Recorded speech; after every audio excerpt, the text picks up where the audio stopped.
am Advocate Rumana. 16-year-old having sex, not a crime.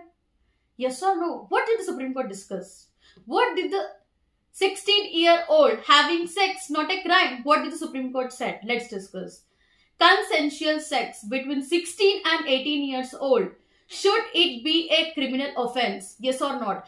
Big debate, major twist in the Supreme Court. India's top lawyer Indira Jaising just told the court something that might change how we see youngsters and the teenagers nowadays. Is this the end of a moral policy?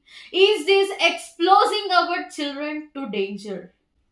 Let me take you to the legal provisions. Right now, under POCSO Act, Protection of Children from Sexual Offences Act, under this act, even if a 17 years old and 16 years old have consensual sex, it is treated as a sexual assault. Why? Because the law says anyone under 18 is a child and a children can't give a sexual consent. But Indira Jaising, Supreme Court appointed amicus curiae, said this is wrong. She argued that if both are teenagers and it's a consensual, it should not be treated as a crime or an abuse. This is what debate is going in the Supreme Court. If we look into the case, see, it is the respect, the emotional and the sexual maturity of adolescents. If we reduce the age from 18 to 16, it prevents criminalizing young and couples in the love. They stop the misuse of the law by angry parents or society.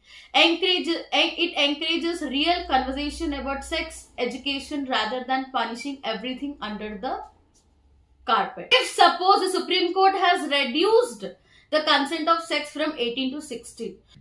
Now we are discussing about the negative side if the judgment is passed. Could be misused by the older individuals to exploit young teens. Younger teens. May encourages early sexual activity without emotional readiness. Complicates law enforcement and protection of the minors from actual abuse. Opens the door for the moral and the cultural clashes in the conservative Indian society.